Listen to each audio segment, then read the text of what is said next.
Void Bastards is a strategic, first-person, immersive sim harkening back to games like System Shock 2 and Bioshock, albeit with a comedic tone and comic book aesthetic, and has roguelite and procedurally generated elements. This game is developed by Manchu and headed up by John Shea, who has worked on these aforementioned games.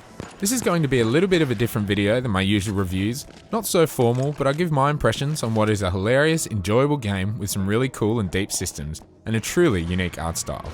So kick back and relax as we take a look at Void Bastards, now available on PC and Xbox and included in Xbox Game Pass. And don't forget, if you enjoy this video, I'd love for you to give it a like and subscribe to Direckt Gaming for weekly content, and let me know if you like this style of impressions video too. Keep kicking goals in the fashion you have been kicking them. Going forward, an HR computer will provide us with a significant competitive advantage. Booting. Loading Emotional Intelligence Module. Initializing org matrix. Registering unregistered citizen card. Time to registration, 6 months. Press turbo button to accelerate processing. Turbo processing initiated. Warning. System overheat. Prepare for plasma venting. Void Bastards puts you in a sci-fi world where you play as prisoners aboard a ship which is stuck in deep space and requires you to raid derelict ships throughout the Sargasso Nebula in order to craft story-specific items that will allow you to escape your deep space exile.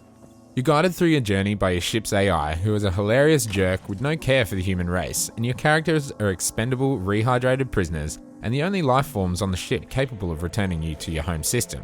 But the story really isn't the main draw here, just a conduit for your exploration in the nebula. You set out into space with a limited amount of food and fuel and are tasked to explore an unending map of spaceships to craft new items, scrounge for food, fuel, ammunition and crafting materials, and fight against a cast of weird enemies to reach your eventual goal. Each ship is procedurally generated and can range from luxury cruisers usually brimming with food supplies, hospital ships with the ability to restore your ever-depleting health, and vessels packed with torpedoes, ammo and other materials. With limited fuel and health supplies, you have to make the decision if you want to raid every ship or just get it in and out for the integral materials and supplies, and has an addictive risk versus reward gameplay loop that makes exploring through what are essentially repeated ship types really fun. You usually know in advance what kind of enemies you'll face and their approximate numbers, so you can plan your arsenal of weapons accordingly.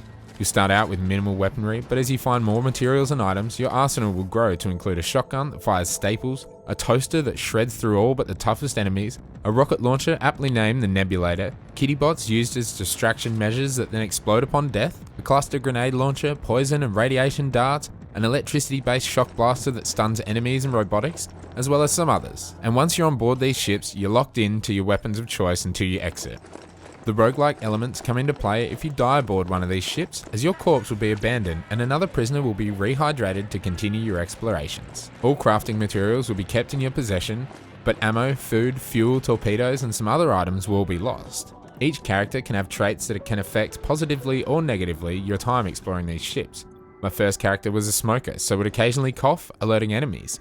Others will be colorblind, have shallower breathing for more oxygen on board vessels, or an array of other hilarious traits which can also be altered either randomly in space or on board specific vessels with gene therapy tanks. Losing your ammo, for me, was the worst part about a character dying because it gives you fewer options to work with when first embarking onto ships after respawning, and forces you to take weapons that are either not suitable for the mission or that you don't prefer. But this is all part of the risk versus reward gameplay.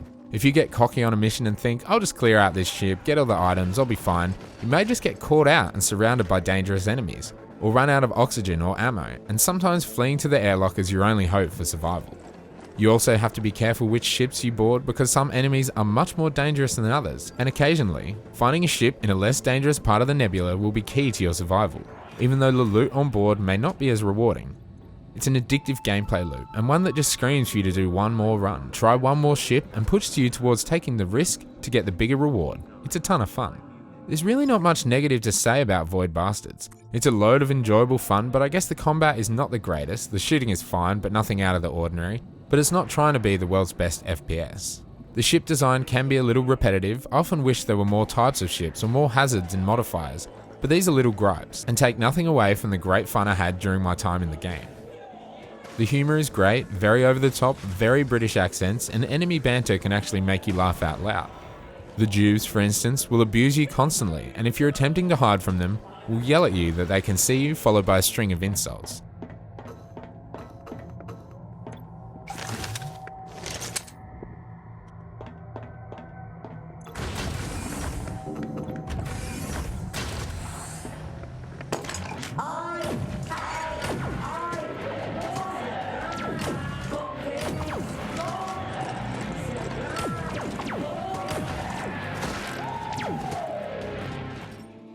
The ship's AI you are working with to escape the nebula is dry and hilarious, with little to no care for the lives of the prisoners you control throughout your game time. PA announcements on board the vessels show that this galaxy has very little care for the human race at all, with punishments of genital mutilation for minor crimes, and offers of organ harvesting prior to death to help your family with financial difficulties. And it permeates throughout this very strange universe Blue Manchu have created. Failure to provide maximum cooperation to WCG guards is punishable by genital torture in accordance with subsection 484F. It's a good fun time with a dark sense of humour in every corner. Being Australian, one cool little aspect I noticed and I thought was wonderful was specific WCG ships are all named after Australian locations, with my tiny little hometown being one of these, and a slew of other oddly named Aussie towns throughout as well. Some of the development team from Blue Manchu are based in Australia, so this was a very cool little Easter egg of sorts that probably only the Aussie players would even notice.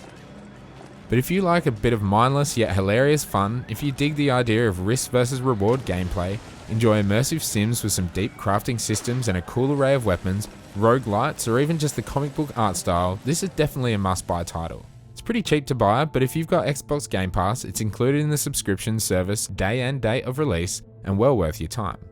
I hugely recommend this game, and I'll be sure to fire it up again and try to complete it with either increased difficulty or with one of the cool difficulty modifiers that can be applied, because it's a hell of a lot of fun and never takes itself too seriously.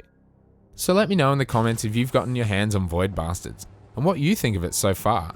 Have you come across some hilarious traits? Have you had some hilarious moments? I'll be down in the comments to chat everything about Void Bastards, so let me know.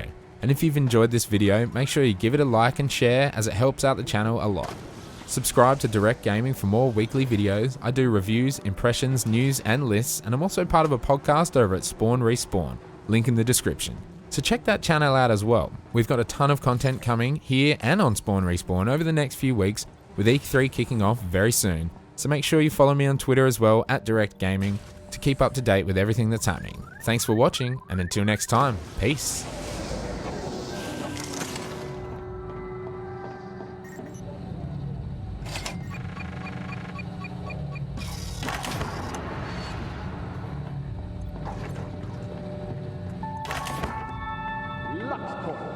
Putting the lube back in the lube.